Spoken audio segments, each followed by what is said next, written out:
Oh, today our topic, cosmetics. Always remember, your health is your priority. Be aware, the FDA does not require safety testing of personal care products before use. Instead, the FDA relies on industry to regulate itself. There's no long-term studies of risks done. Other countries do take precautions to protect citizens from chemicals linked to cancer and reproductive harm. More than 40 nations have taken steps to ban or restrict more than 1,400 chemicals or contaminants in personal care products. And that includes chemicals linked to cancer, chemicals linked to reproductive harm, and chemicals linked to neurologic harm. It's very alarming. We do not have those safety standards. Now, EGW, Environmental Working Group, has named the toxic 12 chemicals and contaminants in cosmetics. And they state since 2009, 595 cosmetic manufacturers used 88 chemicals in more than 73,000 products that have been linked to cancer, birth defects, or reproductive harm. Some of those toxic chemicals, clearly that should be banned, include formaldehyde, a known carcinogen, mercury, phthalates, which disrupt hormones and damage the reproductive system, PFAs, we've heard of those before too, which have been linked to cancer, M&O phenylendiamine, used in hair dyes, which irritate the skin, damage DNA, and can cause cancer. Some stores are banning these chemicals. Fragrances. Fragrances are exempt from federal labeling requirements altogether. And it is thought that few consumer products contribute as many chemical exposures as cosmetic and personal care products, and fragrances are very high on the list of risky substances. Consumers overwhelmingly support federal oversight of cosmetic chemicals, and consumers support the FDA having the mandatory recall authority and support that cosmetics be produced in clean environments. It has not happened. What we hear over and over is that the FDA is not staffed for anything in such depth. You would think there would be a subdivision or something that was there's some checks and balances for products that are so commercially available, and even teenagers, even young children can buy them. Another risk is the hormone disruptors. They mimic at natural hormones like estrogens, raise the risks of certain cancers. Hormone disruptors have been linked to non-descended testes in males, breast cancer in women, prostate cancer in males, developmental disorders in children, and thyroid cancer. Common hormone disruptors. It's quite a list. BPA, perchlorate, arsenic, dioxin, flame retardants, PFCs, atrazine, organophosphate pesticides, phthalates, mercury.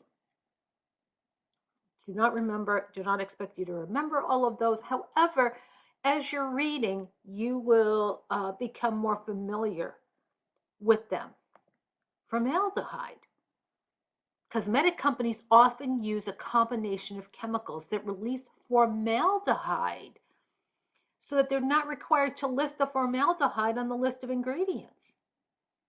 The highest risk of exposure cosmetically is formaldehyde containing hair straightening formulas.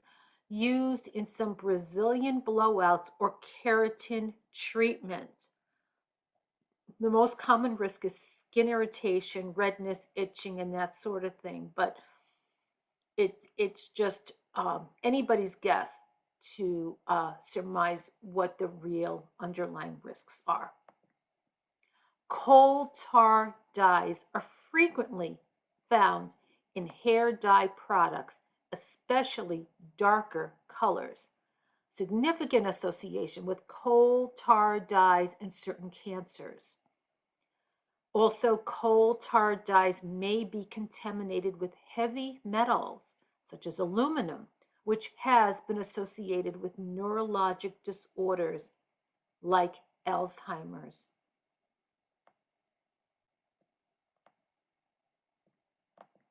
Phthalates, very prevalent in hairspray, nail polish, deodorant, perfume, lotions, and creams, very readily absorbed in the skin, may damage the liver, kidneys, lungs, and reproductive system.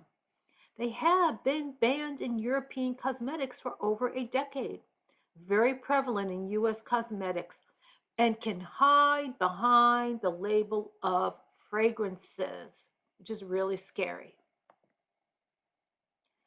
SLS, which is sodium lauryl, found in sunscreen, shampoo, dish soap, laundry detergent, lipstick, eye makeup, hair products linked to cancer, reproductive issues, irritation of the skin and eyes.